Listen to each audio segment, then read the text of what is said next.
BRS తాజా పరిణామాలు అలాగే ఎమ్మెల్సీ కవిత మీద వేసినటువంటి సస్పెన్షన్ కి సంబంధించి అలాగే ఆమె మరి కాసేపట్లో పార్టీతో పూర్తిగా తన బంధాన్ని తెంచుకోబోతోంది. ఈ అంశాలకు సంబంధించి రాజకీయ విశ్లేషణ చేసేందుకు మనతో పాటు ఉన్నారు ప్రొఫెసర్ నాగేశ్వర్ గారు. నాగేశ్వర్ గారు నమస్తే అండి.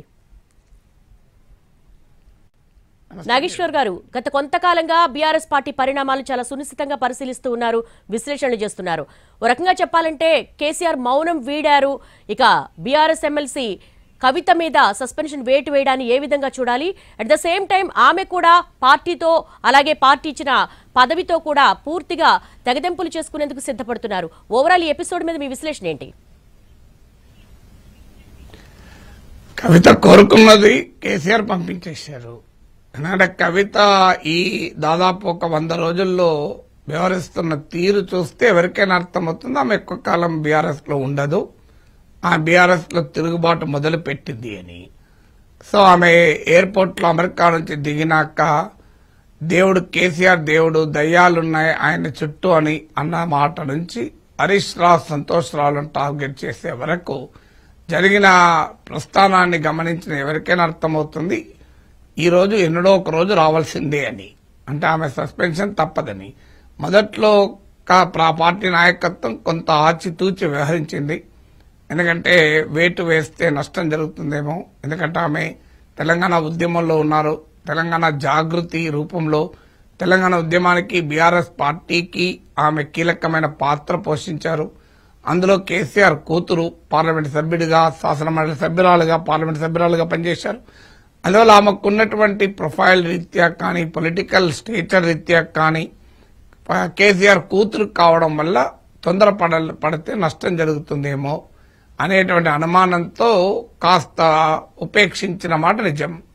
కానీ కవిత తన ఇంటెన్సిటీని పెంచారు, తీవ్రతను పెంచారు, పార్టీకి ఒక రకంగా అనివార్య పరిస్థితిని తీసుకొచ్చారు.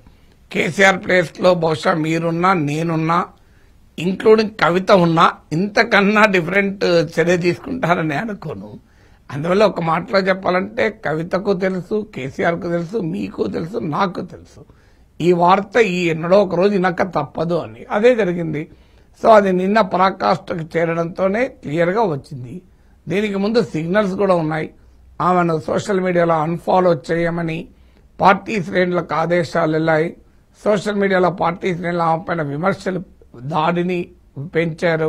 పార్టీ నాయకులు టీవీ ఛానల్లో కూడా ఆమె పైన విమర్శలు పెంచారు. ఆఖరికి ఆమెను BRS legislature party WhatsApp group నుంచి కవిత పిఆర్ఓను తొలగించారు. సో ఇండికేషన్స్ అనేది గత 24 గంటలుగా వస్తూనే ఉన్నాయి. సో ఇంకా ఆలస్యమైతే పార్టీకి నష్టం జరుగుతుంది అని భావించి ఉండవచ్చు. ఎందుకంటే రకరకాల అర్థాలకు తాత్పర్యాలకు దారితీస్తుంది చర్య తీసుకోకపోతే. అంటే కవిత కూతురు గనక కవిత మీద చర్య తీసుకోరు, వేరే వాళ్ళైతే చర్య తీసుకుంటారా? కేసీఆర్ ఫ్యామిలీకి ఒక నీతి, ఇతరులకు ఒక నీత. హరీష్ రావును దాడి చేస్తుంటే కూడా చర్య తీసుకోలేదు అంటే అది హరీష్ రావును పొగబెట్టి పంపించడానికేనా? సో ఇది అనేక రకాల అర్థాలకు దారితీసే ప్రమాదం కూడా కనబడుతుంది. ఒక రకంగా ఆమె కేసీఆర్ నాయకత్వాన్ని ప్రశ్నించింది. పార్టీలో కేసీఆర్ దేవుడు అని చెప్తూనే కేసీఆర్ నాయకత్వానికి ఒక పరోక్షమైన సవాల్ విసిరింది. ఇక అనివార్యం కదా.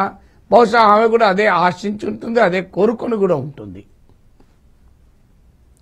నాగేశ్వర్ గారు, అలాగే నిన్న మనం కవిత కామెంట్స్ చూసాము. మా నాన్న మీద సిబిఐ ఎంక్వైరీ వేస్తారా, అలాగే పార్టీ ఉంటే ఎంత ఊడితే ఎంత అని కామెంట్ చేశారు. ఈ కీలకమైన కామెంటే ఆమె మీద సస్పెన్షన్కి దారితీసిందా? ఒక కామెంట్తో ఎప్పుడు సస్పెన్షన్లు చేయరండి. రాజకీయ పార్టీలు ఒక స్టేట్మెంట్తోనో ఒక మాటతోనో చేయరు కదా.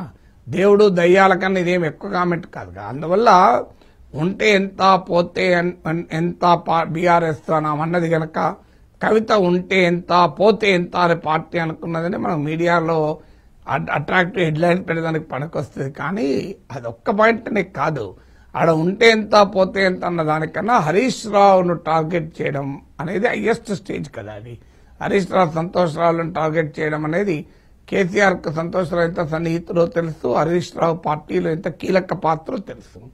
అందువల్ల వాళ్ళనే టార్గెట్ చేసిన తర్వాత కూడా ఉపేక్షిస్తే అది రకరకాల మీనింగ్స్ వస్తుంది. ఇప్పుడు ఉదాహరణకి ఇప్పటికే కవిత పైన హెచ్చరిక తీసుకున్నప్పుడు పార్టీలో కూడా ఒక చర్చ జరుగుతూ వచ్చింది. ఇదంతా కేసీఆరే వెనకాల ఉండి కవిత ద్వారా ఆడిస్తున్నాడా, హరీష్ రావును దూరం చేయడానికి ఏదో రూపంలో ఈ కథంతా నడుపుతున్నాడా అని కూడా కొంతమంది వ్యాఖ్యానించడం మొదలు పెట్టారు. సో అలాంటి వ్యాఖ్యానాలకు బలం కూడా చేకూరుతుంది కదా. సో అందువల్ల ఆమె ఎప్పుడైతే కాళేశ్వరంలో అవినీతి జరగలేదు, కాళేశ్వరం ఒక గొప్ప ప్రాజెక్టు, కాళేశ్వరం వరప్రదాయని, కాళేశ్వరం కట్టిన భగీరథుడు కేసీఆర్ అని బీఆర్ఎస్ చెప్తుంటే కాళేశ్వరంలో అవినీతి జరిగిందని కవిత ఎండార్స్ చేసింది కదా. ఆ అవినీతి మరకలు మా నాన్నకు అంటకూడదు, అది హరీష్ రావు, సంతోష్ రావులు, మేఘా కృష్ణారెడ్డి లాభపడ్డారు, కేసీఆర్కి ఆ మరకలు అంటించారన్నారు. కానీ ఆమె అయితే అవినీతి జరగలేదని అనలే. సో అందువల్ల అది ఆ ప్రతిపక్షాలకు ఆయుధం కూడా అయింది. కాంగ్రెస్ పార్టీ దాన్నే కోట్ చేస్తూ క్లియర్ గా చూడండి కవితే చెప్తోంది అవినీతి జరిగిందని. సో అందువల్ల బీఆర్ఎస్ ఇప్పటి వరకు బిల్లు చేస్తున్న నరేటివ్ నే ఆమె పంక్చర్ చేశారు. కేసీఆర్ నాయకత్వాన్ని సవాల్ చేశారు. చివరకు పార్టీకి తనకు ఉండే బంధాన్ని చాలా తృణీకరిస్తూ బీఆర్ఎస్ ఉంటే ఎంత పోతే ఎంత అనే వ్యాఖ్యాన చేశారు. అందువల్ల వీటికి కల్మినేషన్ గా చూడాలి తప్ప ఏదో ఒక్క మాటతోనే జరుగుతుంది అని నేను అనుకోను. నాగేశ్వర్ గారు, ఓ రకంగా చెప్పాలంటే పార్టీ అధినేత కేసీఆర్ కు ఒక విషమ పరిస్థితి, ఒక సంకట స్థితి. ఓ పక్క కన్నబిడ్డ కవిత, మరో పక్క పార్టీ ప్రతిష్టను కాపాడుకోవాల్సిన అవసరం. ఈ రెండింటిని బ్యాలెన్స్ చేసుకోవడంలో కొంత మదన పడినప్పటికీ కూడా ఆయన మౌనం వీడారు, సస్పెన్షన్ వేటు వేశారు. కేవలం సస్పెన్షన్ వేటు మాత్రమే వేశారు కానీ బహిష్కరణ వేటు వేయలేదు. దీన్ని ఏ విధంగా చూడాలంటే ఒక అవకాశం ఇవ్వాలని చూసారా? అంటే ఏ రాజకీయ పార్టీలోనైనా మొదలు సస్పెండ్ చేస్తారు, తర్వాతనే బహిష్కరిస్తారు. అందులో డైరెక్ట్ గా బహిష్కరిస్తే తనను నెట్టివేశారనే విమర్శ కూడా వస్తుంది కదా. ఇప్పుడు కవిత విక్టిమ్ కార్డే ప్రయోగించాలి. నన్ను గెంటేశారు, మా నాన్న మంచోడే, కానీ నన్ను బలవంతంగా మా నాన్న చుట్టూ ఉన్నటువంటి వాళ్ళు మా నాన్నను అసక్తులుగా చేసి నాపై దాడి చేశారు, నాపై అటాక్ చేశారు, ఇది కేసీఆర్ ను వీకెండ్ చేస్తానికి జరుగుతున్న కుట్రే అని ఆమె బిల్డ్ చేసే అవకాశం ఉంటుంది. ఆడబిడ్డనే గెంటేస్తారా ఇంటి నుంచి అంటూ సెంటిమెంట్ కూడా ప్రయోగించే అవకాశం ఉంటుంది. అందువల్ల సస్పెండ్ చేయకుండా డైరెక్ట్ గా బహిష్కరిస్తే అది కూడా తప్పవుతుంది. పార్టీ ప్రాసెస్ లో ఎవరినైనా ముందు సస్పెండ్ చేస్తారు. అందులో ఆ రకంగా మనం కోడిగుడ్డు మీద పీకాల్సిన అవసరం లేదు. సస్పెన్షన్ కు, ఎక్స్పల్షన్ కు ఇవన్నీ ప్రాసెస్, అదేం పెద్ద doesn't make much difference. So అందుకన్నా ముఖ్యమైనది ఏంటంటే ఆమె ఏమి కోరుకుంటున్నది అనేది క్లియర్ గా అర్థమైన తర్వాత కూడా ఏం చేయాలి. ఇప్పుడు ఆమె పార్టీలో ఉండదలుచుకోలేదు అనేది స్పష్టమైపోయింది. ఆమె పార్టీలో తిరుగుబాటు చేయదలుచుకున్నదని కూడా స్పష్టమైంది. అప్పుడు ఏ పార్టీ అయినా ఏం చేయాలి? ఇలా ఒకవైపు బంధుత్వం, మరోవైపు పార్టీ అన్నప్పుడు ఖచ్చితంగా రాజకీయ కుటుంబాలు ఉన్న వాళ్ళు పార్టీల వైపు ఉంటారు. దేశమంతా జరిగిందే కదా. కరుణానిధి కుమారులైన అలగిరి, స్టాలిన్ల మధ్య ఘర్షణలో కరుణానిధి స్టాలిన్ వైపే ఉన్నాడు. మీకు ఇది ఒక్కరి విషయంలోనే కాదు, చాలా మంది విషయంలో జరిగింది. ఇప్పుడు జగన్మోహన్ రెడ్డి, షర్మిల మధ్య ఒక ఇర్రివర్సిబుల్ సిచ్యువేషన్ వచ్చినప్పుడు విజయమ్మ పార్టీ నాయకత్వంలో లేకపోయినా షర్మిల వైపే ఉన్నారు కదా. మీకు లాలూ ప్రసాద్ యాదవ్ కొడుకులు ఇద్దరు తేజ్ ప్రతాప్, తేజస్వి యాదవ్ల మధ్య ఘర్షణ వస్తే తేజస్వి యాదవ్ వైపే ఉన్నారు కదా. ఇలా దేశమంతటా అనేక కుటుంబాలు ఉన్నాయి, ఒక్క కుటుంబం కాదు కదా. రాజకీయ కుటుంబాల్లో రెండు పవర్ సెంటర్ సాధ్యం కాదు. రాజకీయ కుటుంబాలు నడిపే రాజకీయ పార్టీల్లో ఒకే ఒరలో రెండు కత్తులు ఇమిడవు. అందువల్ల అనివార్యం కదా అది. నాగేశ్వర్ గారు, తాజా బీఆర్ఎస్ పరిణామాలు చూస్తుంటే కేవలం ఎమ్మెల్సీ కవిత మీద సస్పెన్షన్ వేసినంత మాత్రాన బీఆర్ఎస్ కు ఏ మేరకు లాభం చేకూరుస్తుందంటారు? ఇప్పటికే సొంత కూతురే బయటకు వచ్చి పార్టీలో నెంబర్ 2గా ఉన్నటువంటి హరీష్ రావు లాంటి వాళ్ళ మీద, సంతోష్ లాంటి వాళ్ళ మీద బహిరంగంగా కామెంట్స్ చేశారు. సొంత ఆస్తులు కూడబెట్టుకోవడానికి, అలాగే వాళ్ళ రీసోర్సెస్ పెంచుకోవడానికి మాత్రమే కాళేశ్వరం ప్రాజెక్టును ఉపయోగించారని. ఇది విపక్షాలకు అస్త్రంగా మారలేదా? ఆల్రెడీ కొత్తగా మారేది ఏముంది? ఇప్పుడు ఆమె కాళేశ్వరంలో అవినీతి జరిగింది కానీ అది కేసీఆర్ సంబంధం లేదు అన్న రోజే విపక్షాలకు, ప్రత్యర్థులకు అస్త్రమైపోయింది. ఆల్రెడీ విపక్షంలో బీఆర్ఎస్ ఉంది, ఇప్పుడు విపక్షంలో కాంగ్రెస్ లేదు, అధికార పక్షంలో కాంగ్రెస్ ఉంది.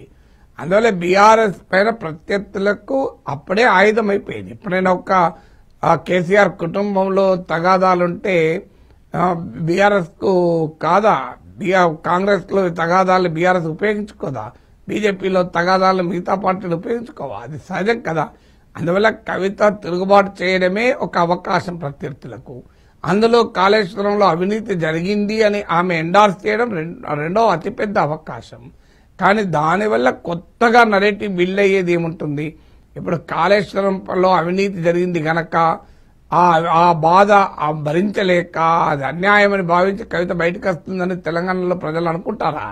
అందరికీ తెలుసు కదా, ఇది ఫ్యామిలీలో తమ వాటా తనకు రానందుకు ఆమె జరుపుతున్న పోరాటం ఇది అని. ఇది రాజకీయ కుటుంబాల్లో ఏవైనా వాళ్ళ షేర్ కొరకు జరిగే పోరాటం. ఇప్పుడు షర్మిల జగన్ పైన పోరాటం దేనికి? షేర్ కొరకు. షేర్ అంటే పొలిటికల్ షేర్ కావచ్చు, ప్రాపర్టీ షేర్ కావచ్చు, ఏదైనా కావచ్చు. అది షేర్ కొరకు జరిగేటువంటి పంచాయతీ అని అందరికీ తెలుసు. అందువల్ల అదేమి ప్రజలకు సంబంధించిన ఇష్యూస్ పైన భిన్నాభిప్రాయాలతో వచ్చిన అంశం కాదు కదా. ఒకవేళ కవిత గనక కాళేశ్వరంలో అవినీతి జరిగిందని నమ్మి ఉంటే ఇన్ని రోజులు ఆగాల్సిన అవసరం లేదు కదా. పీసీ ఘోష్ కమిషన్ ముందుకు పోయి ఈ అవినీతి జరిగిందని చెప్పుండాలి కదా. సో మరి ఆవిడ చెప్పలేదు. ఇప్పుడు పీసీ ఘోష్ కమిషన్ వచ్చినాక అవినీతి జరిగింది కానీ మా కేసీఆర్ సంబంధం లేదు అంటే యాక్సెప్ట్ కాదు కదా. ఇప్పుడు కేసీఆర్ సంబంధం లేకుండా హరీష్ రావు సంబంధం ఉంటుందని తెలంగాణలో ఎవరనుకుంటారు? కేసీఆర్ అంత అసమర్థుడు, అంత అమాయకుడు కాదు కదా. అన్ని కేసీఆర్ చెప్పినట్టే జరుగుతుంది కదా. ఎవరైనా కేసీఆర్ లేకుండా హరీష్ రావు ఒక్కడే కేసీఆర్ ను బురిడి కొట్టించి అవినీతి చేస్తారని నమ్ముతారా? సో అందువల్ల ప్రాక్టికల్ గా ఆమె చేసినట్టు ఆమె ఎత్తుగడలు క్లియర్ గా అందరికి అర్థమవుతున్నాయి. అందువల్ల ఆమె ఎంత పొలిటికల్ స్పేస్ ఆక్రమిస్తుంది ఖచ్చితంగా ప్రత్యర్థులకు ఆయుధం అవుతుంది. ఇప్పుడు బీఆర్ఎస్ లో ఒక ఏ నాయకుడు వెళ్ళినా ఆయుధం అవుతుంది. అందులో కేసీఆర్ కూతురు బయటకు వెళ్తే ఆయుధం కాకుండా ఉంటుందా బీఆర్ఎస్ ప్రత్యర్థులకు? అలాగే మరి కాసేపట్లో పార్టీకి అలాగే పార్టీ ఇచ్చిన పదవికి కూడా ఆమె రాజీనామా చేసే యోచనలో ఉన్నట్టుగా ఇంకా అధికారికంగా ప్రకటించలేదు. మరి కాసేపట్లో లేఖ విడుదల చేస్తారని అంటున్నారు.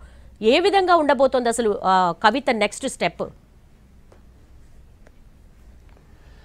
ఆమె పార్టీ పెట్టబోతుంది. ఇప్పుడు ఆమె ఎమ్మెల్సీ పదవికి కూడా రాజీనామా చేయాల్సిన అవసరం లేదు. వాస్తవానికి ఆమె పార్టీకి కూడా రాజీనామా చేయాల్సిన అవసరం లేదు. ఎలాగో పార్టీ ఆమెను సస్పెండ్ చేసింది గనక ఆమె బీఆర్ఎస్ నాయకురాలు కాదు.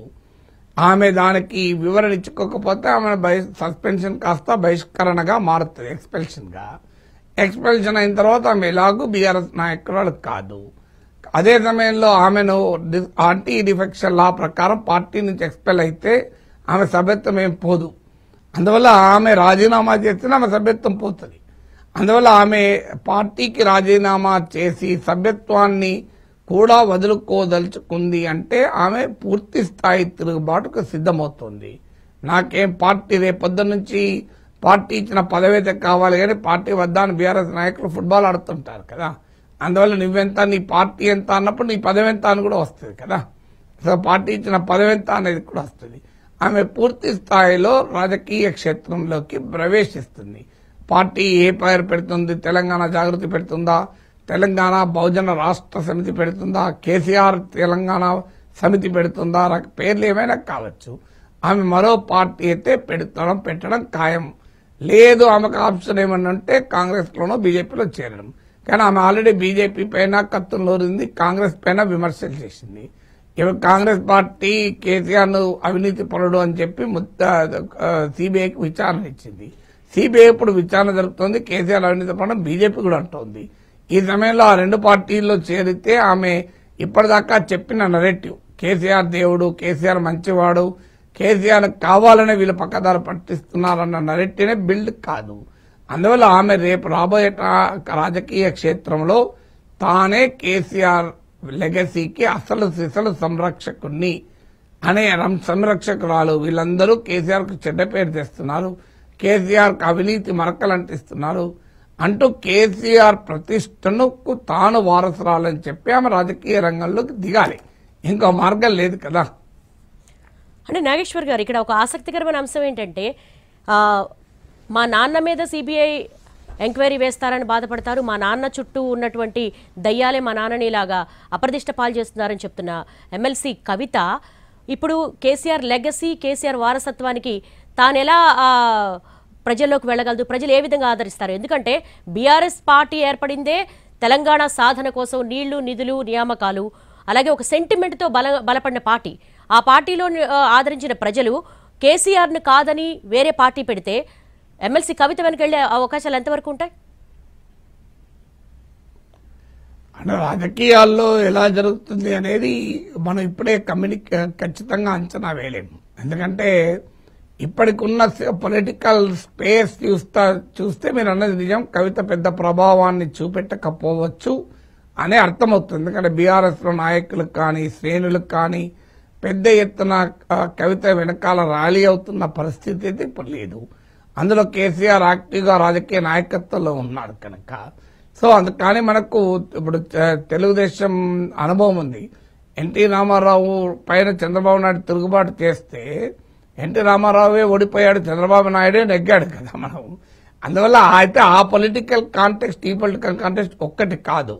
అందువల్ల కేసీఆర్ ఇప్పుడు మీకు లక్ష్మీ పార్వతి రూపంలో ఎన్టీ రామారావుకు నష్టం చేశారు అనే ఒక నెరేటివ్ ఆధారంగా చంద్రబాబు నాయుడు నాయకత్వంలో తిరుగుబాటు జరిగింది. పార్టీ నమ్మింది, ప్రజలు కూడా నమ్మారు. ఇప్పుడు ఇక్కడ కవిత చెప్తున్నది కేసీఆర్ చుట్టూ చేరిన కోట్ అనుకోట్ దయ్యాలు కేసీఆర్ అప్రతిష్ట పాలు చేస్తుందని పార్టీలో అనుకోవడం లేదు, ప్రజలు అనుకోవడం లేదు. సో అందువల్ల అది నిజమా అబద్ధమా అనే దాంతో సంబంధం లేదు. అది ఇప్పుడు ఆ రోజైనా ఈ రోజైనా అది నిజమా అబద్ధమా అనే దానికన్నా ప్రజల్ని నమ్మించగలరా అనే అంశం పైన ఆధారపడి ఉంటుంది. పార్టీని నమ్మించగలరా అనే ఆధారపడి ఉంటుంది. సో పార్టీని నమ్మించేటువంటి పరిస్థితి, ప్రజలు నమ్మించే పరిస్థితి ఇప్పుడైతే కనబడం లేదు. ఎందుకంటే కేసీఆర్ ఏదో అసక్తుడుగా అసమర్థుడుగా ఉండిపోతే ఆయన చుట్టూ ఉన్న వారే కేసీఆర్ నడిపించే సీన్ అయితే లేదు. కేసీఆర్ స్వభావం తెలిసినా, వ్యవహార సరళి చేసినా ఎవరైనా అది అనుకునే అవకాశం అయితే లేదు. అందువల్ల యాజ్ ఆఫ్ నౌ ఆ పరిస్థితి లేదు. ఇక తర్వాత ఆమె రాజకీయాల్లో బీఆర్ఎస్ ఎలా వ్యవహరిస్తుంది, ఆమె ఎలా వ్యవహరిస్తారు, ఏ పొలిటికల్ స్పేస్ లో ఆమె ఎలాంటి ప్రయాణం చేస్తుంది అనేది మనం చూడాలి. అలాగే తెలంగాణ రాష్ట్రంలో పొలిటికల్ స్పేస్ లో ఆ వ్యాక్యూమ్ ఉందా? మరో పార్టీని ఆదరించే పరిస్థితి, మరో కొత్త పార్టీ ఆవశ్యకత ఉందా? ఇప్పుడు ఉన్న సిచ్యువేషన్ అంటే అది కవిత అనే స్పెసిఫిక్ యాంగిల్లో నేను చెప్పడం లేదు. సో ఎప్పుడు వ్యాక్యూమ్లు అనేది రెండు రకాలుగా ఉంటుంది. ఒకటేమో వ్యాక్యూమ్ ఉంటుంది, అదొక పార్టీ ఆ వ్యాక్యూమ్ ఫిలప్ చేస్తుంది. ఇప్పుడు ఎన్టీ రామారావు పార్టీ పెట్టిన సమయంలో కాంగ్రెస్ పార్టీ పట్ల తీవ్ర వ్యతిరేకత, ప్రతిపక్షాలేమో కాంగ్రెస్ ఓడించే సత్తా లేని ఒక వ్యాక్యూమ్ ఉండే. ఆ వ్యాక్యూమ్ లో సరిగ్గా ఎన్టీ రామారావు ఫిల్ చేశాడు, సూపర్ హిట్ అయ్యారు. కొన్నిసార్లు వ్యాక్యూమ్ క్రియేట్ చేసుకోవాలి, వాళ్ళు చేసే రాజకీయాల బట్టి ఉంటుంది. ఇప్పుడు ఆమ్ ఆద్మీ పార్టీ ఉంది, ఢిల్లీలో కాంగ్రెస్ బీజేపీల మధ్య రాజకీయం పోలరైజ్ అయినప్పుడు ఎవరైనా ఊహించారు ఆమ్ ఆద్మీ పార్టీకి వ్యాక్యూమ్ ఉంటుంది, కేజ్రీవాల్కి వ్యాక్యూమ్ ఉంటుంది అని? అది క్రియేట్ చేసుకోవాలి. ఇప్పుడు కవిత ఎలా తన పొలిటికల్ స్పేస్ క్రియేట్ చేసుకుంటుంది అనేది ఉంటుంది. ఇప్పటి వరకైతే ఆమె ప్రజల ఇష్యూస్ పైన ఏమి బీఆర్ఎస్ తో డిఫర్ కాలేదు. అది క్లియర్ గా పబ్లిక్ ఇష్యూ కాదు, పీపుల్స్ ఇష్యూస్ అసలే కావు. అది వ్యవహారం అంతా కుటుంబ తగాదా తప్ప వేరేదేమీ లేదు. దానికి ప్రజలు ఎందుకు రియాక్ట్ కావాలనే క్వశ్చన్ వస్తుంది కదా. ఇన్ థియరీ కరెక్ట్, వ్యాక్యూమ్ లేకపోయినా వ్యాక్యూమ్ క్రియేట్ చేసుకోవచ్చు అన్నదానికి నేను ఆమ్ ఆద్మీ పార్టీ ఉదాహరణ చెప్పాను. సో వ్యాక్యూమ్ క్రియేట్ చేయాలంటే అదొక public you are different from other parties. Congress బీజేపీల కన్నా మేము డిఫరెంట్ ఆమ్ ఆద్మీ పార్టీ చూపగలిగింది కనుక కేజ్రీవాల్ ప్రయోగం సక్సెస్ అయింది. కవిత చూపగలగాలి కదా, ఏ కారణం ఏ ఇష్యూ పైన కవిత బయటకు వచ్చింది, ఏ ప్రజలకు నష్టం జరిగింది కనుక బయటకు వచ్చింది అంటే కేసీఆర్ ఐడెంటిటీకి నష్టం జరిగింది అని. కేసీఆర్ ఐడెంటిటీని రాష్ట్ర ఎలక్షన్లో ప్రజలు తిరస్కరించారు, అది మర్చిపోకూడదు మనం. అలాంటప్పుడు ఇప్పుడు కేసీఆర్ ఐడెంటిటీ పరిరక్షణ కోసం కేసీఆర్ బలంగా ఉండగా కవిత ఆ రాజకీయ స్పేస్ లోకి ఎలా ఎంటర్ అవుతుంది? సో ఆమె ఎత్తుకున్న నినాదమే కేసీఆర్ ను కాపాడడం. కేసీఆర్ దేవుడు, కేసీఆర్ ను కాపాడాలి, కేసీఆర్ ను ఇతరులు చెరబెట్టారని కదా. ఆ నినాదము వాస్తవము కాదు, ప్రజలు కూడా నమ్మదగినది కాదు. ఇంకో పలానా అంశాలపైన ప్రజలకు సంబంధించి ఇంపార్టెంట్ ఇష్యూస్ బీఆర్ఎస్ దానిపైన రియాక్ట్ కావడం లేదు, నేను రియాక్ట్ అవుతున్నా, ఇది రియాక్ట్ కాకపోవడం వల్ల బీఆర్ఎస్ నష్టపోతుంది. ఇప్పుడల్లా వ్యక్తుల తగాదాలే కదా. ఇప్పటికైనా కవిత రైజ్ చేస్తున్నది ఏంటి? వ్యక్తుల ఇష్యూసే. మీకు హరీష్ రావు, సంతోష్ రావు, లేక ఇంకోరో వ్యక్తుల విషయమే తప్ప ఇష్యూస్ విషయంలో ఎక్కడ డిఫరెన్స్ ఉంది? నాగేశ్వర్ గారు, మీరు చెప్పినట్టుగానే కేసీఆర్ ఐడెంటిటీకి ఆమె సంరక్షణాలైతే ఇలా బహిరంగంగా వచ్చి ప్రెస్ మీట్లు పెట్టి పార్టీకి అలాగే తండ్రి స్థాపించిన పార్టీకి నష్టం చేకూర్చే కామెంట్స్ ఎలా చేస్తారు? ఉంటే ఇంట్లో ఉండాలి, కేసీఆర్ ఐడెంటిటీని సంరక్షించాలి, తన తండ్రి చుట్టూ దయ్యాలుంటే ఆ దయ్యాల నుంచి తండ్రిని ఎలా కాపాడుకోవాలో ప్లాన్ చేసుకోవాలి. కానీ ఇలా రచ్చకొచ్చి కామెంట్స్ చేయడం ద్వారా మరింత డ్యామేజ్ చేసినట్టే కదా. కేసీఆర్ ఐడెంటిటీకి కవిత పరిరక్షణలో నేను అనలేదు. నేను అన్నదాన్ని రాంగ్గా ఇంటర్ప్రిట్ కాకూడదు. ఆమె పరిరక్షకురాలుగా తన ప్రజెంట్ చేసుకుంటోంది అన్నాను. రెండింటి మధ్య తేడా ఉంది. కేసీఆర్ ఐడెంటిటీ పరిరక్షణాల కవిత అన్న పదం నేను ఎక్కడా వాడలేదు. కవిత పొలిటికల్ పిచ్ ఏంటి అంటే నేను కేసీఆర్ ఐడెంటిటీ పరిరక్షకురాలుగా. ఆమె ఇప్పుడు చెప్పింది ఏంటి? కేసీఆర్ దేవుడు చుట్టూ దయ్యాలున్నాయంటే మీనింగ్ అదే. కేసీఆర్ అవినీతి నిజాయితీ పరుడు, వీళ్ళంతా మరకలు అంటించారంటే అర్థం ఏంటి? కేసీఆర్ ఐడెంటిటీని ఆమె క్లియర్ గా అన్నది కదా, మీకంటే పైసలు కావాలి, పేరుతో ఏం సంబంధం, మరి మా నాన్న పేరు అన్యాయం అవుతుంటే నేను ఊరుకుంటున్నా, నాకు బాధ అనిపించదా అని అన్నారు. అంటే అర్థం ఏంటి? కేసీఆర్ ఐడెంటిటీని తాను పరిరక్షిస్తున్నాను అన్నది ఆమె పొలిటికల్ పిచ్. నేను చెప్పలేదు. నేను ఆమె సర్టిఫికేట్ ఇవ్వలేదు, ఇవ్వాల్సిన అవసరం కూడా లేదు. నా సర్టిఫికేట్ల మీద కవిత రాజకీయం చేయదు. సో అందువల్ల ఫండమెంటల్ గా అది క్లారిఫికేషన్. నేను చెప్పలేదు. కవిత ఎందుకు అది భావిస్తున్నది అంటే మరి ఆమె ఏదో ఒక పొలిటికల్ పిచ్ తో రావాలి కదా. సో నేను ఇంటర్నల్ గా చేయగలిగినంత చేశాను. ఇప్పుడు ఈ స్టోరీ ఎందుకు కాలేదు దేవి గారు, మనకు అర్థం కావాల్సింది. ఈ స్టోరీ ఇది మెగా సీరియల్. ఇప్పటికీ మనకి ఇంటర్వెల్ దాకా నడిచిందంతే. బీఆర్ఎస్ లో జరుగుతున్న ఈ ఎపిసోడ్ లో ఒక ఇంటర్వెల్, ఒక 10 పార్ట్ సిరీస్ అనుకోండి. 5 పార్ట్ల తర్వాత కొద్దిగా విరామం వచ్చినట్టు అనుకోండి. ఒక సినిమాలో సగం టైం తర్వాత విరామం, నెక్స్ట్ పార్ట్ ఉంది కదా. ఇప్పుడు అక్కడ ఆమె రోజు ఏదో ఒకటి చెప్తూనే ఉంటుంది.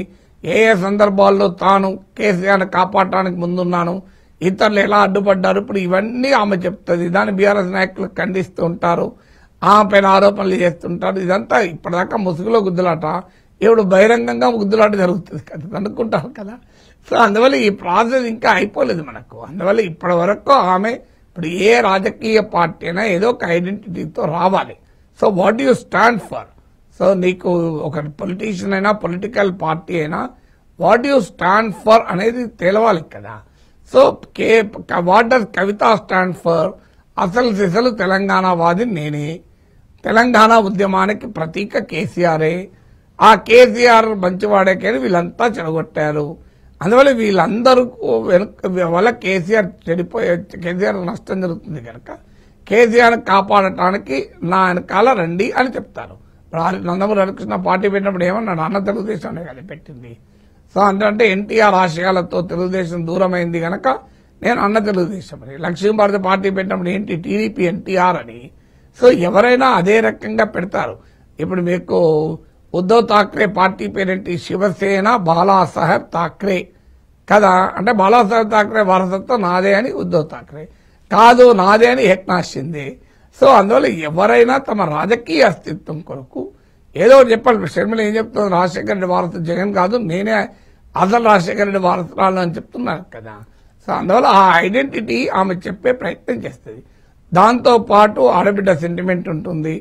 సో దాంతో పాటు బీఆర్ఎస్ తీసుకొని ఇష్యూస్ కూడా తాను తీసుకున్నాను అని ఎవరు కూడా చెప్పారు. ఇప్పుడు బీఆర్ఎస్ కన్నా ముందు తెలంగాణ జాగృతి పోరాడింది బీసీ రిజర్వేషన్ బిల్లు పైన, అంబేద్కర్ చిత్రపటం అసెంబ్లీలో ఉండాలన్న దానిపైన.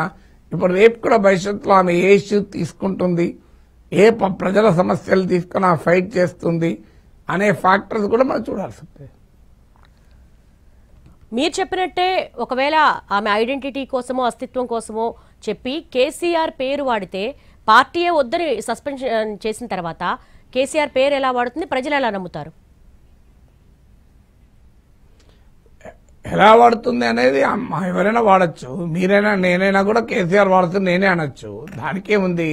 వాడటానికి ఇష్యూ కాదు. అందులో కూతురు ఇంకెక్కువ అవకాశం కూడా ఉంటుంది. సమస్యలో ప్రజలు ఎలా నమ్ముతారనేది డెఫినెట్ అది ఒక క్వశ్చనే. సో ప్రజలు యాక్సెప్ట్ చేస్తారా లేదా అనేది ఒక ఫండమెంటల్ క్వశ్చన్. సో అది అనేక ఫ్యాక్టర్స్ పైన ఆధారపడి ఉంటుంది, ఒక్క ఫ్యాక్టర్ మీద ఆధారపడి ఉండదు. బట్ ఇప్పుడున్న సిచ్యువేషన్లు అయితే బీఆర్ఎస్ కు ఏదో ప్రత్యామ్నాయ పార్టీగా కవిత ఎమర్జ్ అవుతున్న వాతావరణమే తెలియదు. ఇప్పటి వరకు ఉన్న వాతావరణం వల్ల బీఆర్ఎస్ కు ఎంత నష్టం చేయగలుగుతుంది. అది ఎంత పర్సెంట్ నష్టం చేయగలుగుతుంది, దానివల్ల అది బీజేపీకి లాభమా కాంగ్రెస్ లాభమా అనే చర్చే తప్ప బీఆర్ఎస్ లేకుండా చేసి కవితనే రియల్ బీఆర్ఎస్ గా నిలబడుతున్న వాతావరణం లేదు కదా. సో అందువల్ల ఆమె పొలిటికల్ స్పేస్ లో she has to reinvent her self. ఇప్పుడు ఈ ఒక్క అంశం ఆధారంగా రాజకీయం చేస్తే నడవదు. ఇప్పుడు బీఆర్ఎస్ నాయకురాలుగా ఇంటర్నల్ ఫైట్ చేసినప్పుడు నేను కేసీఆర్ ఐడెంటిటీ కొరకు ఫైట్ చేస్తున్నా అనొచ్చు. When she out of BRS she has to have our own identity. బహుశా టీఆర్ఎస్ తెలంగాణ అస్తిత్వం తెంపుకుంది, అది భారత రాష్ట్ర సమితి అయింది కనుక నాదే అసలు దిశలు టీఆర్ఎస్ అని చెప్పచ్చు. ఇలా ఏదో ఒక నరేటివ్ తమ చెప్పాలి కదా. నాగేశ్వర్ గారు, అలాగే పార్టీ నడపడం అంటే ఏదో 2 ప్రెస్ మీట్లు పెట్టి కామెంట్స్ చేస్తేనో కాంట్రవర్సీ కామెంట్స్ చేస్తేనో నడిచే పద్ధతి కాదు. బీఆర్ఎస్కి అలాగే జాగృతికి ప్రధాన బలం కవిత. అక్కడ ఉన్నటువంటి కార్యకర్తలు కావచ్చు, నాయకులు కావచ్చు, ర్యాలీగా ఆమె వెనకెళ్ళచ్చు. కానీ ప్రజలు వెళ్లే అవకాశం ఎంతవరకు ఉంటుందంటారు? అట్ ద సేమ్ టైం ఇటు బీజేపీ కావచ్చు, అలాగే కాంగ్రెస్ నుంచి కూడా ఆమె పార్టీలోకి వెళ్లే వాళ్ళు ఎవరు ఉండరు. సో ఈ కొత్త పార్టీ పెడితే ఎట్లా మనగలుగుతుంది? అది కవిత చూసుకోవాల్సిన అంశం కదా. ఆమె ఎలా మనగలుగుతుందో ఆమె చేసే చర్యలు మనం విశ్లేషిస్తాం తప్ప మన అడ్వైజర్ గా ఉండలేము. అంటే గతంలో కూడా మనం కొన్ని కొత్త పార్టీలు చూసాము. నిజం అంటే కొత్త పార్టీలు ఫెయిల్ అయినవి ఉన్నాయి, సక్సెస్ అయినవి ఉన్నాయి, ఫెయిల్ అయిన సక్సెస్ అయినవి ఉన్నాయి, అన్ని రకాల ఎగ్జాంపుల్స్ ఉన్నాయి. మనము ఇప్పుడు జనసేన పవన్ కళ్యాణ్ పెట్టాడు, మీకు 2019 ఎలక్షన్లో 0, ఆయన 2 సీట్లలో కూడా ఓడిపోయాడు. 2024లో 21 సీట్లు గెలుచుకొని 100% స్ట్రైక్ రేట్ సాధించాడు.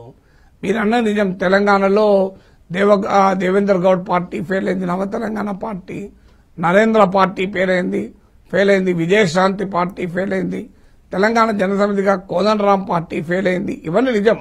తెలంగాణ ఇంటి పార్టీలని పెట్టిన పార్టీలు కూడా ఫెయిల్ అయ్యాయి. సో బట్ అదే సమయంలో ప్రతి చోట పార్టీలు సక్సెస్ అయినా ఫెయిల్ అయిన ఉన్నాయి. ఇప్పుడు చిరంజీవి ప్రజారాజ్యం ఫెయిల్ అయింది, సో ఆమ్ ఆద్మీ పార్టీ సక్సెస్ అయింది. ఇలా దేర్ ఆర్ సెవెరల్. ఇప్పుడు ఏక్నాథ్ షిండే తిరుగుబాటు చేసినప్పుడు ఎవరు కూడా ఆ స్థాయిలో నిలబడతాడు, అంత సీన్ ఉంటుందని అనుకోలేదు.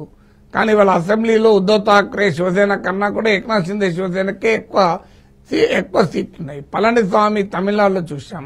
పళనిస్వామి అసలు వీక్ అనుకున్నారు, ఇప్పుడు పళనిస్వామి కన్సాలిడేట్ అయి పన్నీర్ సెల్వనే అడ్రస్ లేకుండా పోయాడు. అందువల్ల రాజకీయాలు అనేది డైనమిక్ గా ఉంటాయి, స్టాటిక్ గా ఉండవు. యాజ్ ఆఫ్ టుడే మీరు అన్నది నిజం. ఆమె వెనకాల బీజేపీ వాళ్ళు రారు, కాంగ్రెస్ వాళ్ళు రారు. ఏమైనా వస్తే బీఆర్ఎస్ వల్లే రావాలి. బీఆర్ఎస్ లోనైతే పెద్ద చంక్ వచ్చే వాతావరణం అయితే లేదు. పార్టీ శ్రేణులు కానీ నాయకులు కానీ పెద్ద సంఖ్యలో కవిత వెంబడి వెళ్లేటువంటి అవకాశం అయితే లేదు. ఇమీడియట్ గా ఎవరు చేరతారంటే ప్రతి పార్టీ ఎవరు కొత్తగా పార్టీ పెట్టినా ఎవరో ఒకరైతే చేరతారు. ఎందుకంటే ప్రతి కాన్స్టిట్యున్సీ లో 10 మంది మినిమం ఆస్పిరెంట్స్ ఉంటారు ఎమ్మెల్యేగా. సో నేను పార్టీ పెట్టినా కూడా చేరుతారు గ్యారంటీగా. అందులో కవిత పార్టీ పెడితే చేరరా. అయితే వాళ్ళు ఏ ప్రభావం చూపుతారన్న సమస్య తప్ప చేరడానికి ఏమున్నది. 100 సీట్లకు ఎమ్మెల్యే క్యాండిడేట్ దొరకడం పెద్ద కష్టం కాదు కదా. అలాగే కవితకు సంబంధించిన ఇష్యూని ఎవరికి లాభం ఎవరికి నష్టం చేకూర్చే అవకాశం ఉంది? స్పెషల్ గా అధికార కాంగ్రెస్ ఏ విధంగా అడ్వాంటేజ్ పొందబోతోంది ఇష్యూని బేస్ చేసుకొని, అలాగే బీజేపీ? అంటే ఇప్పుడు ఒక్కటి మాత్రం నిజం, ఏమైనా నష్టం జరిగితే బీఆర్ఎస్ కి అయితే నష్టం జరుగుతుంది, లాభం అయితే బీఆర్ఎస్ కి అయ్యే అవకాశమే లేదు. ఎందుకంటే బీఆర్ఎస్ లో ఎంత ఏమరకు అది 1%, 10% అనేది మనం చెప్పలేం. కానీ నష్టం అంటూ జరిగితే బీఆర్ఎస్ కి నష్టం జరగాలి. ఎందుకంటే ఆమె బీఆర్ఎస్ తోట నుంచి విడిపోతున్న మొక్క.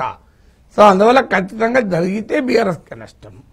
ఇక కాంగ్రెస్ కి ఏంటి లాభం అనుకున్నప్పుడు అపోజిషన్ స్పేస్ మరింత క్రౌడెడ్ అవుతుంది. ఇప్పటి వరకు యాంటీ కాంగ్రెస్ శిబిరంలో మీకు బీజేపీ ఉంది, బీఆర్ఎస్ ఉంది. దానివల్ల కాంగ్రెస్ అడ్వాంటేజ్ పొందింది. మీకు ఉదాహరణకు 2023 అసెంబ్లీ ఎలక్షన్ తీసుకోండి. బీఆర్ఎస్ కు 37% ఓటింగ్, బీజేపీకి 14% ఓటింగ్, రెండు కలిపితే 51% అయింది. మీరు 2024 లోక్సభ ఎలక్షన్ తీసుకోండి. బీజేపీకి 35%, బీఆర్ఎస్ కు 17%, టోటల్ 52%. అంటే ఓటింగ్ లో ఏమీ తేడా లేదు. కానీ కాంగ్రెస్ గెలవగలిగింది, అప్పుడు అధికారం వచ్చింది. ఇప్పుడు కూడా 8 లోక్సభ సీట్లు గెలుచుకుంది. అంటే అర్థం ఏంటి? ఇదే 52% ఏకమైంది అనుకోండి, ఫ్యూజ్ అయింది అనుకోండి, కాంగ్రెస్ పార్టీకి ఉన్న 40% సరిపోదు కదా, 10%, 12% గ్యాప్ వచ్చేస్తుంది. సో అధికారమే మారుతుంది. అంటే ఓటు స్ప్లిట్ అయితే ఏ రకంగా రాజకీయ పార్టీలకు అడ్వాంటేజ్ ఉంటుంది అనేది. అయితే ఇలా అరిథమెటిక్ గా ఉండదు. Politics are like chemistry. So but ఏదైనా అపోజిషన్ స్పేస్ డివైడ్ అవుతున్న కొద్దీ రూలింగ్ పార్టీకి అనివార్యంగా బెనిఫిట్ అవుతుంది. ఇప్పుడు 2019లో మీరు గమనించండి, జనసేన, టీడీపీ, బీజేపీ ఇలా విడివిడిగా పోటీ చేశాయి. జనసేన బీఎస్పీ వామపక్షాలతో కలిసి పోటీ చేసింది. టీడీపీ, బీజేపీ విడగొట్టుకున్నది. ఏం జరిగింది? 2019లో వైసీపీ వ్యతిరేక ఓటు చీలింది. టీడీపీ మీకు వైసీపీకి వ్యతిరేకంగా అనేక పార్టీలు అయ్యాయి. టీడీపీ వ్యతిరేక ఓటు చీలలేదు. టీడీపీ వ్యతిరేక ఓటు వైసీపీ వెనకాల కన్సాలిడేట్ అయింది. సో దాంతో జగన్ లాభపడ్డ 2019. 2024కి వచ్చే వరకు వైసీపీ వ్యతిరేక ఓటు చీలకూడదు అని పవన్ కళ్యాణ్ ఒక పెద్ద పథకం రచించి అమలు చేశాడు. దానివల్ల లాభం సంపాదించాడు. అందువల్ల అపోజిషన్ స్పేస్ డివైడ్ అయితే ఎప్పుడైనా అధికార పార్టీ లాభం. అలాగే బీజేపీకి ఏం లాభం అంటే ఇవాళ కాంగ్రెస్ పార్టీ అధికారంలో ఉంది. ఈ పార్టీ పట్ల ప్రజా వ్యతిరేకత పెరిగితే ఎవరు ప్రధాన ప్రత్యర్థి, ఎవరు ఓడించగలుగుతారన్న దానిపైన ప్రజల తీర్పు ఉంటుంది. మీరు దుబ్బాక, హుజురాబాద్ ఉప ఎన్నికలు, జీహెచ్ఎంసీ ఎన్నికల సమయంలో కేసీఆర్ పట్ల ఉన్న వ్యతిరేకత బీజేపీకి లాభపడ్డది. ఎందుకంటే బీజేపీ ఓడించగలుగుతారని నమ్మారు ప్రజలు. కానీ ఒక్కసారి బండి సంజయ్ని తొలగించడము, కవితను అరెస్ట్ చేయకపోవడము, బీజేపీ బీఆర్ఎస్ ఒక్కటే అన్న భావన రావడము, మీకు బీజేపీలో నాయకత్వ సంక్షోభము, కాంగ్రెస్ లో రేవంత్ రెడ్డి దూసుకురావడము, ఈ పరిణామాల నేపథ్యంలో కేసీఆర్ వ్యతిరేకంగా కేసీఆర్కి అసలు సిసలు ప్రత్యర్థి కాంగ్రెస్ పార్టీయే రేవంత్ రెడ్డి అని ప్రజలు నమ్మారు కనుక ఆయన ముఖ్యమంత్రి అయ్యాడు. కాంగ్రెస్ గెలిచింది. ఇప్పుడు కూడా బీజేపీ కాంగ్రెస్ కు ప్రత్యర్థ, బీఆర్ఎస్ ప్రత్యర్థ అనేది చాలా చాలా కీలకమైనది. కాంగ్రెస్ ను ఓడిపోయే పరిస్థితి వస్తే సో అందువల్ల ఇప్పుడు బీఆర్ఎస్ లో ఏ మేరకు నష్టం జరిగినా ఆ అపోజిషన్ స్పేస్ ఆక్రమించుకోవడానికి బీజేపీకి అడ్వాంటేజ్ గా మారుతుంది. సో ఇవన్నీ గమనించే బీఆర్ఎస్ ఇప్పుడు ఏం చెప్తోంది, కవితను రేవంత్ రెడ్డి వెనకాలండి ఇదంతా నడుపుతున్నాడు అనేటువంటి నెరేటివ్ కూడా చెప్తున్నారు కదా. సో ఎందుకు చెప్తున్నారంటే బీఆర్ఎస్ వెనక వీకెండ్ చేయడానికి ప్రత్యర్థులు ప్రయత్నిస్తున్నారని. అయితే పాలిటిక్స్ లో ఇది నార్మల్ థింగ్స్, పాలిటిక్స్ లో అబ్నార్మల్ థింగ్స్ కూడా జరుగుతూ ఉంటాయి. అందుకే నేను ఇంతకుముందు చెప్పింది పాలిటిక్స్ ఆర్ అన్ప్రెడిక్టబుల్ అని. యాజ్ ఆఫ్ ఉన్న పొలిటికల్ సిచ్యువేషన్ లో ఇది రేపు కవిత ఎలాంటి ఇష్యూస్ తీసుకుంటుంది, మిగతా పార్టీలతో కంపేర్ చేస్తే ఆమె ఎలాంటి ఆర్గనైజేషన్ నిర్మిస్తుంది, ఎంత సస్టైన్డ్ పొలిటికల్ యాక్టివిటీ చేస్తుంది, ఇలాంటి అనేక ఫ్యాక్టర్స్ ఉంటాయి. బీఆర్ఎస్ ఎంత యాక్టివ్ గా ఉంటుంది, బీఆర్ఎస్ లో ఇంకా భవిష్యత్తులో సంక్షోభాలు వస్తాయా, ఇలాంటి ఫ్యాక్టర్స్ అన్ని ఆధారపడి ఉంటాయి.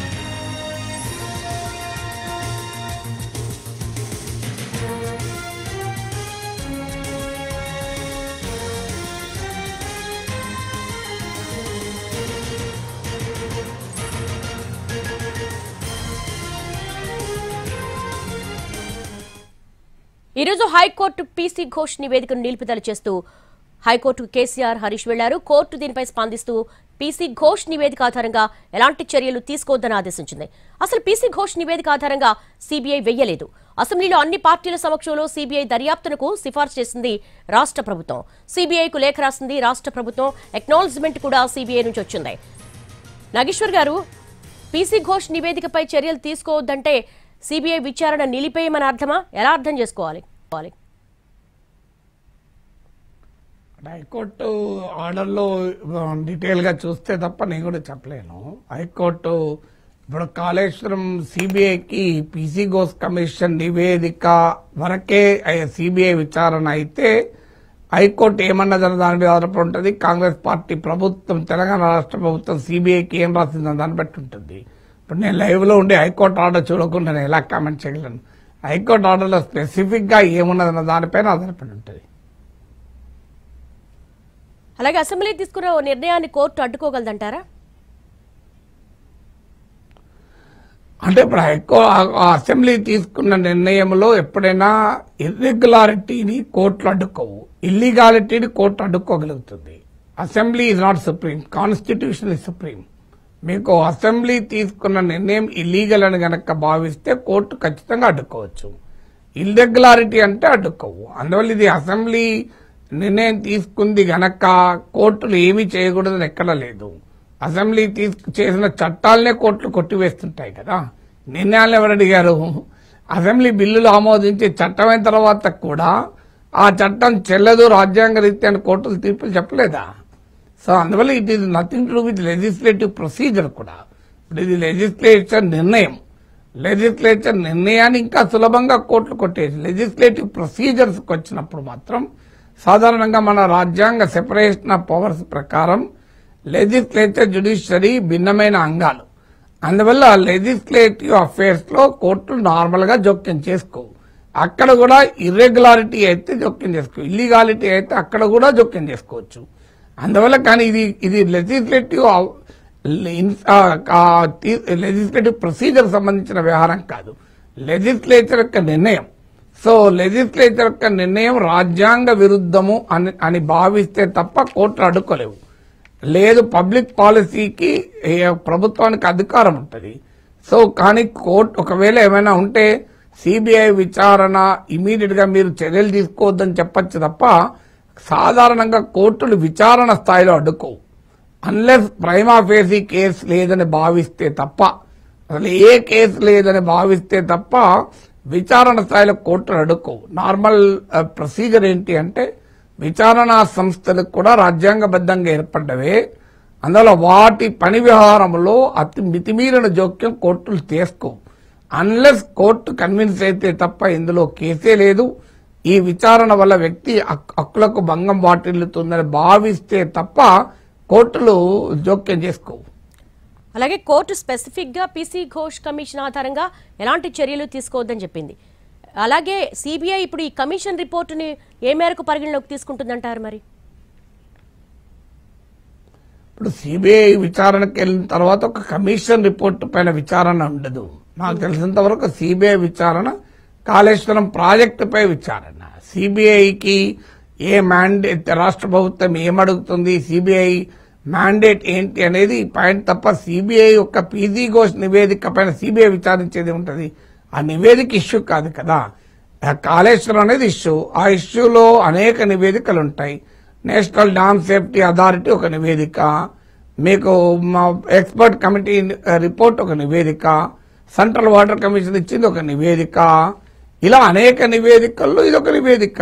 ఇప్పుడు పీసీ ఘోష్ కమిషనే ఫైనల్ అయితే చర్యలు తీసుకోవచ్చు కదా, మళ్ళీ సిబిఐ విచారణ ఎందుకు? సో జ్యుడిషియల్ కమిషన్ రిపోర్ట్ కూడా వన్ ఆఫ్ ది రిపోర్ట్స్. అందువల్ల జ్యుడిషియల్ కమిషన్ రిపోర్ట్ ఒక్కదానికే పరిమితమై సిబిఐ విచారణ అంటూ ఉండదు. సిబిఐ విచారణ మొదలు పెడితే ఓవరాల్ సబ్జెక్ట్ పైన విచారణ చేయాల్సి ఉంటుంది కదా. అంటే ఈ సిబిఐ కేసు ప్రాసెస్ ఎలా ఉంటుంది? ఇప్పుడైతే పీసీ ఘోష్ ఇచ్చినటువంటి ఆ రిపోర్టును అయితే మాత్రం అది పరిగణలోకి తీసుకోదు, దాన్ని వదిలేస్తుంది. మరి మళ్ళీ మొదటి నుంచి విచారణ మొదలవుతుంది కదా, ఇన్వెస్టిగేషన్. అంటే నేను లైవ్ లో ఉండగా హైకోర్టు ఆర్డర్ ను పూర్తిగా చదవకుండా ఐ కాంట్ కామెంట్. ఎందుకంటే హైకోర్టు ఏమన్నది అనే దాన్ని బట్టి మనం ఆధారపడి ఉంటుంది కదా. కాళేశ్వరం ప్రాజెక్టు అక్రమాలు జరిగాయనే దానిపై మరి ఎన్డీఎస్ఏ రిపోర్ట్ ఉంది, విజిలెన్స్ అండ్ ఎన్ఫోర్స్మెంట్ రిపోర్ట్ కూడా ఉంది కదా సార్. ఉండగానే కదా పీసీ ఘోష్ కమిషన్ వేసింది. ఆ రెండు ఉన్నాయి కనుక ఉన్న తర్వాత కూడా పీసీ ఘోష్ కమిషన్ వేశారు కదా. అందువల్ల ఒక దానిపైన మల్టిపుల్ ఇన్వెస్టిగేషన్స్ ఉండకూడదని కాదు. నేను ఇప్పుడు నేషనల్ డ్యామ్ సేఫ్టీ అథారిటీ ఉంది, అది ప్రధానంగా డ్యామ్ సేఫ్టీకి సంబంధించిన అంశాలే చూస్తుంది తప్ప financial misappropriation angle dam safety కిందికి రాదు. అలాగే మీకు విజిలెన్స్ అండ్ ఎన్ఫోర్స్మెంట్ కమిటీ ఉంటుంది, అది due process of law follow అయ్యారా లేదా, నిర్ణయాలు ఏ రకంగా జరిగాయి అనేది విజిలెన్స్ అండ్ ఎన్ఫోర్స్మెంట్ చేస్తుంది. సాంకేతిక లోపాలు అనేది జరిగాయా అన్నదానికి ఇంకొక కమిటీ ఉంటాయి. అందువల్ల ఎవరి పరిధి ఎవరి డొమైన్ అదే ఉంటుంది కదా. సో దాన్ని సమగ్రంగా చూసినప్పుడు సమగ్ర విచారణ వస్తుంది. అలాగే నాగేశ్వర్ గారు, ఓవరాల్ గా కాళేశ్వరం ప్రాజెక్టులో జరిగిన అవినీతి అక్రమాలపై అసెంబ్లీలో చర్చించి చాలా వ్యూహాత్మకంగా సిబిఐ విచారణకు తీర్మానం చేస్తూ రేవంత్ రెడ్డి బాల్ను కేంద్రం కోర్టులో వేశారు. ఒకే దెబ్బకు రెండు అపోజిషన్ పార్టీలను కూడా కార్నర్ చేశారు. ఏ విధంగా చూడాలి ఇప్పుడు? కేంద్రం ఏ మేరకు సహకరిస్తుందంటారు? అది ఐ కాంట్ స్పెక్యులేట్. సహకరించాలని చెప్పాలి కానీ ఎలా సహకరిస్తుంది అనేది మనం ఇప్పుడే కంక్లూజన్ కు రాలేము. సో అందువల్ల జర్నలిస్ట్ టూ మచ్ స్పెక్యులేషన్ కూడా చేయకూడదు. మనము we comment and analyse things but we can't over speculate also. ఇప్పుడు కేంద్రం చేయలేదు, సిబిఐ విచారణ జరపదు అని చెప్పి మన ఆరోపణలు ఎలా చేయగలం? సో కానీ ఇప్పుడు మీరు అన్నట్లు రెండు పార్టీలకు ఒక రకంగా ఛాలెంజ్. ఇప్పుడు బీజేపీకి ఛాలెంజ్ ఏంటంటే బీజేపీ ఇప్పుడు కేసీఆర్ పైన చర్య తీసుకోకపోతే బీజేపీ బీఆర్ఎస్ ఒక్కటే అని కాంగ్రెస్ చెప్పడానికి ఉపయోగపడుతుంది. చర్య తీసుకుంటే మాకేం సంబంధం లేదు, తీసుకున్నది సిబిఐ, మేమే కక్ష సాధింపు కాదు, కేసీఆర్ అవినీతి పరుడు, అది మేమే కాదు చూడు కేంద్ర సిబిఐ కూడా చెప్పింది అనవచ్చు. కానీ అది బీఆర్ఎస్ కు అవకాశం వస్తే చూడు రేవంత్ రెడ్డి మోడీ ఒక్కటే, వీళ్ళిద్దరు కలిసి కేసీఆర్ ను లోపలేశారు అని చెప్పి. సో అందువల్ల ఒక్కసారి ఇది బీజేపీ బీఆర్ఎస్ భవిష్యత్తులో పొత్తుకు కూడా ఇక అవకాశం లేకుండా పోతుంది ఒకవేళ చర్య తీసుకుంటే. చర్య తీసుకోలేదనుకోండి, తీసుకోకుండా పొత్తు పెట్టుకున్నారనుకోండి, అందుకే చర్య తీసుకోలేదు అంటారు. సో అలా రకరకాలుగా పొలిటికల్ గా ఇది ఉపయోగపడే అవకాశం ఉంటుంది. బీజేపీ బీఆర్ఎస్ కూడా కాంగ్రెస్ నే ప్రశ్నించవచ్చు, ముఖ్యంగా బీఆర్ఎస్ ప్రశ్నించవచ్చు. మీరు మరి ఎందుకు రాహుల్ గాంధీ ఏమంటున్నాడు, సిబిఐ ఉన్నదే రాజకీయ ప్రత్యర్థులు వేటాడడానికి, మరి ఇప్పుడు మీకు సిబిఐ మీద ఎందుకు నమ్మకం కలిగింది? సో మీరే చెప్పారు కదా సిబిఐ గురించి. మరి రాహుల్ గాంధీ చెప్పిన దాని ప్రకారం కూడా బీజేపీకి కేసీఆర్ ప్రత్యర్థి కనుక కేసీఆర్ పైన వేటాడడానికైనా మీరు పంపారని వాళ్ళు అటాక్ చేస్తారు. అల్టిమేట్ గా ప్రజలు దేన్ని విశ్వసిస్తారన్నది పాయింట్.